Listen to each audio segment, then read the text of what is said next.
the time. Where to start? Seriously, where to begin?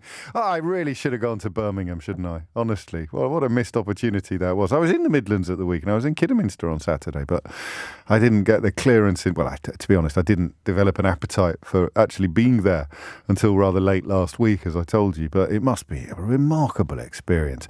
I met a lad on Friday night, who is a Conservative councillor in the London Borough of Hounslow. He was a lovely bloke. Didn't get too deep into politics or anything like that. Otherwise, perhaps I wouldn't have come away with such a warm impression. Very young. And he was off to conference for his first time. In fact, I also met the Labour leader of Hounslow Borough Council, who just got back from his first ever conference. Imagine two more different experiences for local politicians or politicians of any standing than that. This, as a Conservative, this would be your first ever conference. What impressions could you possibly be coming away with? Or last week, as a Labour politician or a Labour activist, that was your first ever conference, just sort of queuing up opinion poll leads that were about to smash through the mythical 30-point barrier. Incredible to reflect upon how quickly the world turns from, in 2019, the worst defeat for the Labour Party in pretty much a century, give or take a decade and a half, right through now to unprecedented poll leads, which of course do not translate into election victories. Far from it. There is a lot of water to pass under a lot of bridges before we get to cast our votes again. Although perhaps not quite as much water or quite as many bridges as we possibly expected this time last month.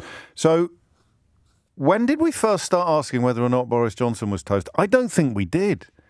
I think I covered Boris Johnson for so long, from his mayoralty right through to his premiership, to the dog days of his premiership, that the traditional question of is this over, is this curtains, actually transmogrified quite early into how does he keep getting away with it? It did, didn't it? We didn't do is Johnson finished? We did how does he keep getting away with it? How can someone who has ridden roughshod over all the norms and traditions, all the standards and expectations of high office, continue to transgress in such an egregious fashion without apparently any of it ever sticking to him? I think we started doing that before he'd even left City Hall in London, rather than doing the traditional political discussion about whether or not the writing is on the wall. Isn't it wonderful to hear Andrew Marr's dulcet tones on LBC talking there to Nick about the taking of soundings. We're taking soundings, and you can actually deliver the metaphorical revolver and the glass of scotch to a sitting Prime Minister and let them know that the writing is on the wall. They have lost the party. You'll remember, again, to draw contrast with Boris Johnson, that when it was suggested that the time had come for Boris Johnson to be handed a revolver and a glass of scotch, he'd probably shoot the person who handed him the revolver and then drink the scotch in celebration. But we seem to be at least tiptoeing towards normality in that sense, in the idea that no one's going to argue Liz Truss is Teflon. Teflon Truss is not a nickname I expect to be appearing anytime soon, and she has already lost the Daily Mail. Or at least the Daily Mail is teetering. The Daily Mail yesterday, and I know I do sometimes worry that you don't find all this stuff anywhere near as fascinating than I do.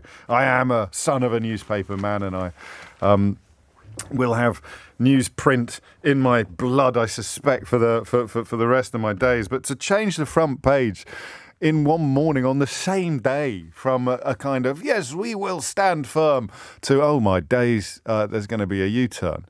That will have really hurt the incredibly overdeveloped egos on the Daily Mail's editorial floor, because they have made the Daily Mail and the Daily Telegraph and their commentators look even stupider than they make themselves look on a daily basis. And that, I have to tell you, is an astonishing achievement. Imagine taking someone who routinely appears on the Daily Telegraph's comment pages, like Frost, for example, and making him look even stupider than he makes himself look on a daily basis. That's quite incredible. The Daily Mail adamant at midnight yesterday. Is it midnight yesterday? Yeah, midnight today would be this morning, wouldn't it? and midnight yesterday would be yesterday. So at midnight yesterday, adamant that Kwasi Kwarteng was going to stand firm and that Liz Truss was not for turning. And then by the time the second edition of the newspaper came out, they'd had to wobble, they'd had to wibble, they'd had to reverse and reflect upon the U-turn that the government had undertaken. And there's another one that has unfolded overnight. I don't know if you're aware of this, but we discussed this quite a lot yesterday, actually. The idea that the Office of Budgetary Responsibility had moved from irrelevant and not worth consulting to relevant and worth consulting, but not publishing their findings until towards the end of next month, to relevant and worth consulting, and we will actually be publishing their findings much sooner than scheduled, because otherwise the markets are going to continue to be spooked. And then you've got Penny Mordaunt, who seems to be quite an interesting politician. I'm not sure I was aware of her before the leadership campaign began to unfold. I knew her name, and did she do a reality show involving diving, like swimming pool diving? They don't call it swimming pool diving, do they? There's only really one kind of diving, at least one kind of diving you can talk about on a family programme. Splash it was called, wasn't it? Yes. So that was all I really knew about her. I think she might have been in the Royal Navy, and she did a speech once where she smuggled in words as a sort of bet. She was going to get lots of not quite naughty words, but slightly inappropriate words into a parliamentary speech as a sort of. So she seems like quite a game girl. We'll be talking about casual sexism later in the programme, by the way, in case you were wondering. So I wasn't fully aware of her before now. I think that was just her texting me there. Did anyone hear that ping? She's quite upset with me for not being previously aware of her high-profile political career. But she's already swung at Truss on this benefits thing. I'd be very surprised if there isn't a climb down on this. The problem is it wouldn't, or not the problem, but the point is that it wouldn't actually be a U-turn.